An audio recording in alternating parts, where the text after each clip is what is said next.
Sejam todos muito bem-vindos à Confraria do Karatê hoje. Eu sou o Sensei André Oliveira e hoje nós vamos falar de um tema, digamos, polêmico, divergente entre os senseis, que é a competição para crianças, né? Se você bota um vídeo aí na internet de duas crianças lutando, você vai ver nos comentários lá, tem sensei criticando por excesso de violência, outros, caramba, tem que ser assim mesmo, enfim. A ideia não é dizer qual sensei está certo e qual é errado, mas a ideia é a gente olhar para esse tema, que é um tema especial, que precisa de uma atenção especial também, e pontuar, porque se você pega os autores, muitos defendem a competição e muitos criticam a competição. Agora, o porquê disso? É isso que a gente vai falar na aula de hoje.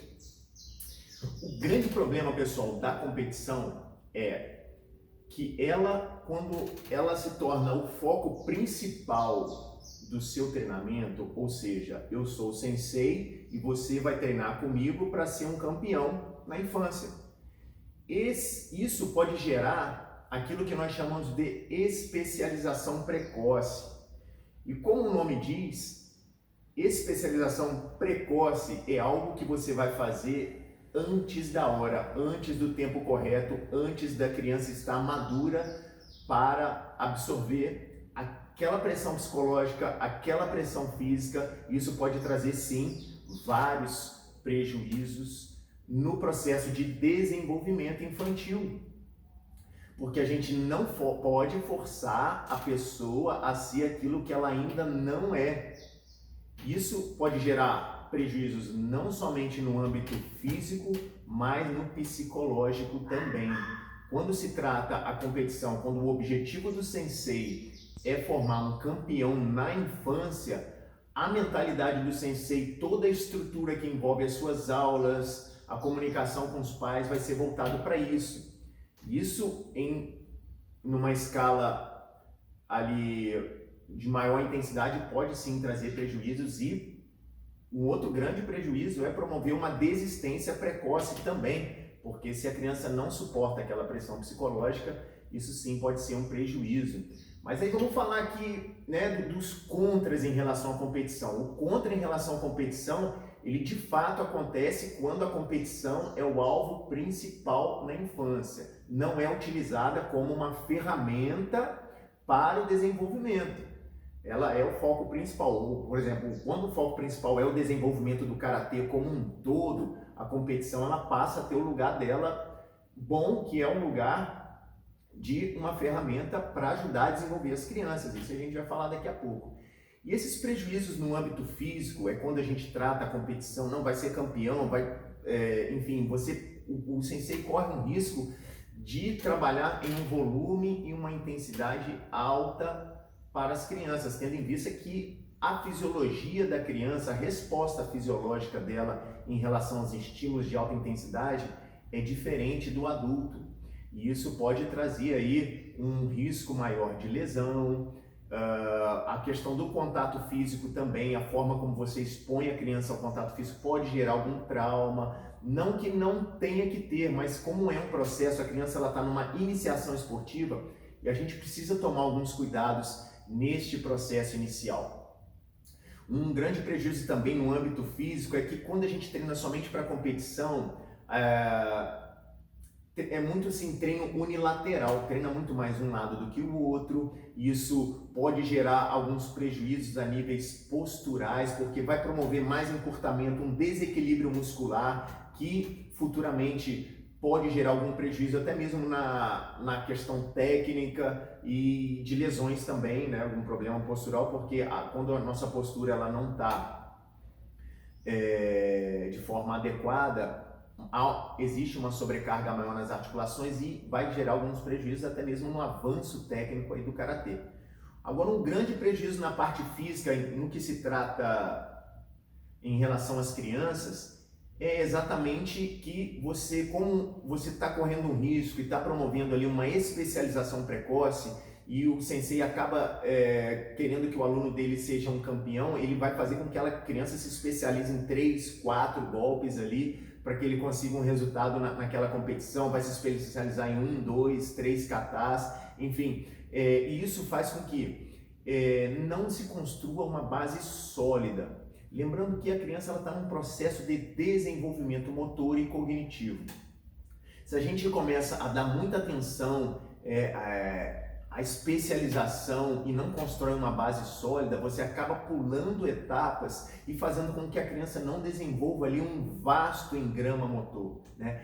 Porque o que seria esse engrama motor? É o máximo de experiência motora possível para que essa criança, quando chega ali à fase de adolescente, adulto, ela se torne um lutador mais versátil, ela desenvolva mais habilidades em relação à luta. E quando ela se especializa em uma ou outra coisa, provavelmente ela vai ter uma dificuldade maior futura de desenvolvimento. O engrama motor é um foco muito importante que a gente precisa dar no processo de desenvolvimento motor e que quando a gente foca nas competições, há um grande risco, há uma grande chance da gente queimar essa etapa, joia? Outra questão também que são os prejuízos psicológicos é porque muitas das vezes a competição ela gera uma supervalorização da vitória. Aí isso gera uma pressão interna na criança, ela tem que ganhar, porque ela não tem a maturidade ainda bem formada, e se isso não for muito bem trabalhado com o sensei, de enxergar a competição como uma ferramenta de desenvolvimento. Ela vai querer ganhar, ela vai ter, às vezes, que mostrar para os pais que elas estão indo bem. Às vezes a própria postura do sensei em relação à luta é uma cobrança exagerada em relação àquela criança. Isso pode gerar aí algum prejuízo psicológico, sem contar com os pais, né? Muitos pais, por não terem conhecimento, ou até mesmo pais que se frustraram, que queriam ser campeões e, enfim, transferem para o filho aquela responsabilidade, cobram demais dos filhos, e por isso é importante o sensei ter uma comunicação com os pais para apresentar para o pai a sua metodologia de trabalho de uma forma muito direta, muito sólida, para que esse pai possa entender o papel da arte marcial no desenvolvimento do filho dele e que ele possa entender também o papel dele como um ajudante neste processo. E alguns tipos de postura, o pai precisa entender que ao invés de estar ajudando, ele vai estar atrapalhando, e você sabe do que eu estou dizendo, você que já é sensei, já tem o hábito aí, né, de já dar aula para criança há um certo tempo, a gente sabe que os problemas, na maioria dos casos, não estão com as crianças, estão com os pais. E a comunicação do sensei, uma boa explicação de como é o seu sistema de treinamento, como é o seu sistema de trabalho, ajuda bastante. Isso agrega valor também ao seu trabalho. Então, assim, as cobranças psicológicas em relação a essa especialização precoce podem sim causar muitos prejuízos. Em casos extremos, aí vamos falar de atletas olímpicos, há até uma predisposição a criança a debandar para as drogas, a gerar depressão e uma ansiedade também, em função desse excesso de cobrança que é o ambiente competitivo. E isso é tão comum, gente, a especialização precoce é algo tão recorrente, para você ter ideia. Na Olimpíada de 2000, 70% dos medalhistas olímpicos tinham entre 17 e 25 anos. Tendo em vista que para você formar um atleta olímpico de alto rendimento, é no mínimo 8 anos de preparação. Isso subentende que houve uma especialização precoce. As crianças já entraram ali, né, para ser ali um atleta olímpico. Então é um tema que precisa de um cuidado, é um tema que precisa de uma atenção, e nós como senseis, nós temos uma responsabilidade com essas crianças. Eu não sou contra a competição, muito pelo contrário, eu levo os meus alunos para a competição, porque de fato na competição a gente pode desenvolver muitas coisas interessantes para o desenvolvimento social. A criança, ela desenvolve uma autoestima, ela desenvolve a coragem, ela desenvolve a superação de várias questões ali internas para que o resultado dela possa vir na competição. Então é nossa responsabilidade utilizar da competição como uma ferramenta mesmo de autossuperação. Autossuperação, porque o maior adversário, quanto mais a gente vive, mais a gente entende isso, o maior adversário que a gente tem somos nós mesmos. A competição, uma pessoa com outra, acaba sendo algo desleal. Em determinado ponto vai ser desleal, porque às vezes um tem um estilo de vida, outro tem outro, um tem problema familiar, outro tem que cuidar da família, mas enfim, a questão é A competição, ela é algo muito bom quando é bem trabalhada pelo sensei. O sensei precisa entender quais são os benefícios que a competição pode promover, quais são os malefícios e como trabalhar isso nas crianças para que a criança não desenvolva um ego, né, muito inflado. Isso vai atrapalhar em todo o processo, para que a criança não coloque o foco totalmente naquilo e que ela entenda que a competição é uma forma de testar o caráter dela.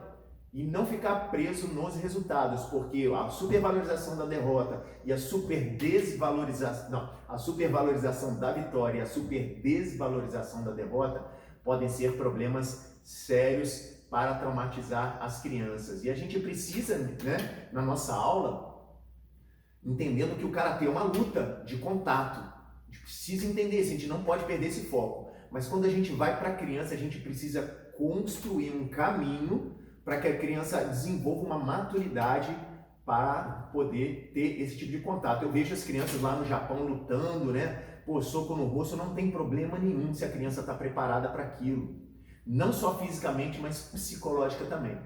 Ok? Então, resumindo, a competição é bom ou é ruim? Depende, caro sensei, depende da forma como você lida. Se você é um sensei onde o seu foco é o desenvolvimento no alto rendimento na infância, cuidado, você está correndo um risco de atrapalhar o desenvolvimento tanto físico quanto psicológico dessa criança. Agora, se você é um sensei que entende o karatê, você tem muito bem arquitetado o que o karatê pode oferecer para aquela criança e vê a competição como apenas uma ferramenta desse processo, a chance de você obter sucesso nas suas aulas e nos seus resultados com os seus alunos é muito maior. É muito maior. Ok? Então eu vou deixar aqui algumas sugestões, né? Porque levando em consideração, gente, que 75% das crianças que sofrem qualquer tipo de especialização precoce, ou seja, aquela preparação onde não leva em consideração a criança, onde muitas das vezes essa preparação ela rouba a infância dessa criança, 75% deles desistem antes de completar os 17 anos, que seria ali a fase do ouro, né? A fase da especialização mesmo, a fase do treinamento no alto rendimento, elas começam a desistir ali. Então, eu mesmo já conheci alguns senseis, eu já trabalhei dessa forma, perdi muitos alunos, eu já trabalhei sensei que formou atletas de clube, eu já tive convívio com esse tipo de sensei e eles faziam um trabalho muito bom assim em relação à competição, porque as crianças ganhavam tudo mesmo ali. Mas pergunta se tem alguém treinando hoje. Isso foi lá em 2004, 2005, pergunta se tem alguém treinando hoje. Praticamente, não vou dizer todos, mas praticamente aí uns 80, 90% dos alunos desse sensei, naquela época, não estão treinando mais. E a gente sabe que o karatê é para a vida, né? O karatê é para a vida, é para ser praticado. Ali a nossa missão é implantar isso nas crianças, de que o karatê é um estilo de vida, ele é algo que precisa ser buscado enquanto a gente existir. Eu vou deixar aqui algumas sugestões para a gente fazer um bom uso da competição. Uma reunião com os pais. O pai foi lá, te procurou, André, sensei, vou matricular meu filho aqui nas suas aulas. Aí você senta com aquele pai, ou você, num exame de faixa, você faz uma reunião com os pais antes do exame. Isso é bem legal, isso agrega muito valor, mostrando a sua metodologia de trabalho. E a sua metodologia precisa estar muito clara dentro de você, de que você ali é responsável pelo desenvolvimento daquelas crianças e mostrar para os pais quais são os papéis dele, muito além de incentivar somente financeiramente, mas motivar também psicologicamente, levando nos eventos, entendendo que o desenvolvimento do filho dele, ele não pode cobrar o filho dele da mesma forma que se cobra um adulto. Esse tipo de bate-papo, mostrando que você vai sair de um ponto A para um ponto B, depois um ponto B para um ponto C, e assim você tem tudo arquitetado de como desenvolver o seu trabalho. É bem legal gera resultado. Se você tiver dificuldade de estar reunindo com os pais ou fazer essa venda aí, porque às vezes a gente chega no meio da aula, né, para procurar o seu trabalho, faça um vídeo igual eu estou fazendo agora, manda para o WhatsApp do pai, eu preciso que você veja esse vídeo antes de matricular o seu filho. Isso vai gerar valor, vai gerar confiança e vai ter um pai aí divulgando o seu trabalho. E assim, quem avisa, né, pode cobrar. Olha, porque depois que o pai começa a ter um tipo de envolvimento com o seu trabalho que pode prejudicar, pai às vezes entrando no meio da aula, o pai na competição, desvirtuando tudo aquilo que você está construindo, você já deixa isso tudo bem claro nesse vídeo, nessa palestra, enfim, vale a pena esse tipo de investimento, tá? Os seus métodos de treinamento, sensei, eles precisam respeitar o ser criança. A criança, a capacidade que ela tem de entender, a capacidade que ela tem física, é necessário que você conheça bem esse público para que os seus métodos respeitem. Mas cuidado com essa palavra respeito. O respeito à criança e o respeito ao karatê também. Porque você precisa ensinar aquela criança a se defender. Mas você precisa achar esse equilíbrio entre respeitar os limites daquela criança e estimular aquela criança a ir para um outro nível. Está sempre avaliando o grau de motivação das crianças. A gente sabe, a gente leva a criança para a competição, eles ficam super empolgados, querendo competir de novo, e isso é legal, vai dosando isso, vai mostrando também um outro lado, faz uma avaliação das competições, e está sempre no final de cada aula avaliando o grau de motivação daquelas crianças. As crianças precisam chegar na sua aula sabendo que elas vão ter uma experiência, e essa experiência, ela precisa passar o conteúdo e ficar sempre no final da aula com um gostinho de quero mais. Isso é muito legal. Quando o professor organiza as aulas dele, ele consegue fazer isso, onde dê sua aula como se fosse a única aula, como se fosse a última aula, porque a criança ela precisa de motivações externas, porque ela não tem maturidade para criar intuito de esforço. Isso é um processo. E nesse início é fundamental que o sensei saiba motivar as crianças, trabalhando a autoestima deles, dando atividades que, além de passar o conteúdo, mantenham aquelas crianças ali motivadas a estarem fazendo e a querer desenvolver o karatê.